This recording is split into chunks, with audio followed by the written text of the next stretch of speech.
Some men are not paying because they love the transaction. They are paying because the transaction feels more honest than dating. That is the uncomfortable part.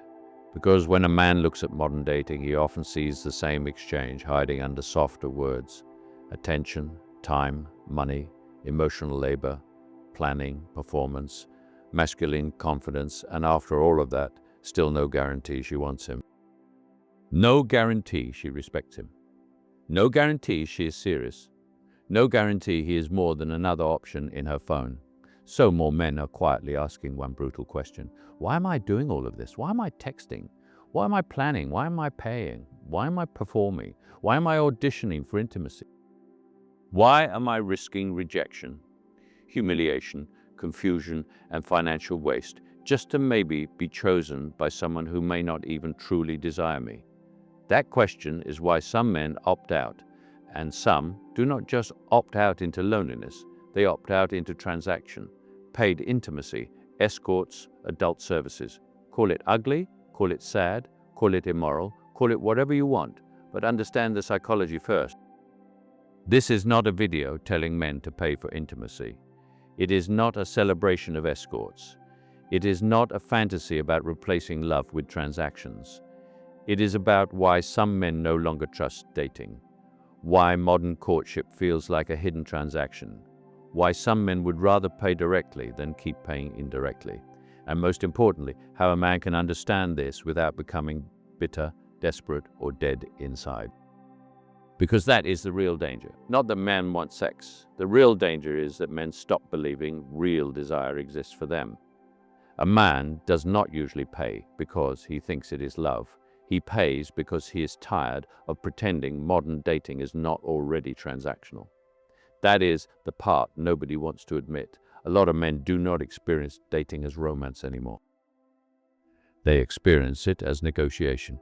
She expects attention, effort, meals, entertainment, emotional availability, confidence, leadership, money, proof. But he is expected to accept uncertainty. Maybe she likes him, maybe she does not. Maybe she is serious. Maybe she is bored. Maybe she wants connection. Maybe she wants entertainment. Maybe she wants him. Maybe she just likes what he does. So the man starts doing the math: dinner, drinks, gas, time, texting, planning, listening, waiting, competing. And after all of that, he may still go home alone. Or worse, he may become emotionally attached to a woman who was never serious about him. He may become the safe option, the backup plan, the man she likes for stability, but not desire. The man who pays the full emotional price for what other men got with no investment. That is where resentment begins, because many men feel cheated. They were told, be a good man, be respectful, be patient, take her out, treat her right, show her you are serious. But then they look around and see something different. They see women giving casual access to men who invested nothing. Men with looks, men with status, men with options, men with social proof, men who did not court, did not commit, did not provide, did not wait. Then the regular man is told he must be patient, respectful, emotionally available, financially stable, and grateful for the opportunity. That is not romance. That feels like a tax. The regular man pays the relationship tax. The attractive man skips the line. And once a man sees that, something changes in him. He starts asking, why am I paying indirectly when I can pay directly? Why pretend this is not transactional? Why spend weeks texting, planning, entertaining, and proving myself when the outcome is uncertain and the emotional cost is higher? Why risk my time, confidence, peace, and wallet, just to maybe be chosen by someone still comparing me to better options? This is where paid intimacy starts to feel attractive to some men. Not because it is deeper, because it is simpler. There is no illusion, no performance, no pretending, no maybe, no emotional maze, no dinner disguised as desire. No woman acting interested just enough to keep the benefits coming. No confusion about what is being exchanged. He pays, she provides a service, it ends. No fake romance, no false promises, no emotional debt, no months of wondering whether she actually wants him or just likes what he provides. And to many men, that honesty feels cleaner than dating, not better, cleaner. That distinction matters, because cleaner does not mean healthy. Cleaner does not mean noble. Cleaner does not mean fulfilling. A cigarette is clear, a casino is clear, a bottle is clear. A bad habit can be very honest about what it offers: relief, escape, control, predictability. But relief is not always freedom. Sometimes relief is just a cleaner cage. That's where men need to be careful. Paid intimacy may remove rejection, but it also removes being truly chosen. It may remove confusion, but it also removes devotion. It may remove the chase, but it also removes the possibility of being loved. It may give a man access, but access is not respect. It may give a man release, but release is not connection. It may give a man control, but control is not intimacy. That is the line men must understand. Paid intimacy is not victory. It is often surrender.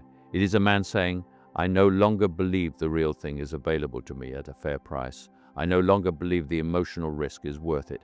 I no longer believe my effort will be honored, so I will stop playing. And that is sad. Because deep down, most men do not dream of growing old with transactions. Most men want to be wanted. They want to be chosen. They want a woman who looks at them with genuine desire. They want peace, affection, exclusivity. They want the private pride of knowing, this woman is mine and I am hers. But when a man feels the modern market no longer offers that, he starts choosing substitutes. Not because the substitute is beautiful, because it is predictable.